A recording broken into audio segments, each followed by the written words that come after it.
ఎన్టీఆర్ చేతిలోకి టీడీపీ బాధ్యతలు. లోకేష్ అయితే షాక్ అవుతున్నట్టుగా తెలుస్తోంది. జూనియర్ ఎన్టీఆర్ వస్తే తెలుగుదేశం పార్టీ భవితవ్యమే మారుతుందనేది అందరూ అనుకుంటున్నారు. ఈ నేపథ్యంలో ఎన్టీఆర్ వస్తారనేది సమాచారం. కాబట్టి జూనియర్ ఎన్టీఆర్ వస్తే తెలుగుదేశం పార్టీ బాధ్యతలు ఆయనకు అప్పగించేసి రిలాక్స్ అయిపోవాలని చంద్రబాబు నాయుడు భావిస్తున్నారు. ఒకవేళ జూనియర్ ఎన్టీఆర్ కాకుండా లోకేష్‌కో లేకపోతే బ్రహ్మిణికో లేదంటే బాలకృష్ణకో రాష్ట్రానికి సంబంధించి తెలుగుదేశం బాధ్యతలు అప్పగించేటట్లయితే ఎప్పుడో అప్పగించేవారు. ఆయన జైల్లో ఉన్నప్పుడే ఆ బాధ్యతలన్నీ కూడా లోకేష్ చేతిలో పెట్టేవారు. కానీ పరిస్థితులు ఎలా ఉన్నాయో క్లీన్‌గా తెలుసు. అపర మేధావి చాణక్యుడు చంద్రబాబు నాయుడు. కాబట్టి ఈ నేపథ్యంలో ఎలాంటి డౌట్స్ అవసరం లేదని ఖచ్చితంగా చంద్రబాబు నాయుడు ఇప్పుడు జూనియర్ ఎన్టీఆర్‌కి పిలిచి మరీ అవకాశం ఇస్తున్నారని, బాధ్యతలన్నీ కూడా ఆయనకే అందివ్వాలని అనుకుంటున్నట్టుగా అయితే తెలుస్తోంది. కాబట్టి ఇప్పుడు సోషల్ మీడియాలో సైతం ఈ విషయాలు ఎంతో వైరల్‌గా మారుతోంది. ఏదేమైనా ఆ అభిమానులు కూడా వీటి గురించి తెలుసుకొని ఆనందాన్ని వ్యక్తం చేస్తున్నారు.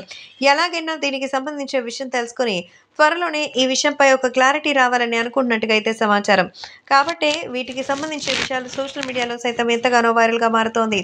జూనియర్ ఎన్టీఆర్‌కి తెలుగుదేశం పార్టీ బాధ్యతలు పూర్తిగా అప్పగించడానికి సిద్ధమైనట్టుగా తెలుస్తోంది నారా చంద్రబాబు నాయుడు. అప్పుడే తెలుగుదేశం పార్టీ పూర్తిగా మెజారిటీ సాధించగలుగుతుందని, తెలుగుదేశం పార్టీని భవిష్యత్తులో నడిపించగలిగిన నాయకుడు ఎన్టీఆర్ మాత్రమేనని, ఎన్టీఆర్ సెంటిమెంట్ కూడా తనకి బాగా వర్కౌట్ అవుతుంది కనుకుండా కాబట్టి అటు సినిమా అభిమానులు, ఇటు నందమూరి అభిమానులు, అలాగే తెలుగుదేశం అభిమానులు కలిస్తే రాజకీయంగా వండర్స్ చేయొచ్చని నిర్ణయించుకున్నారు.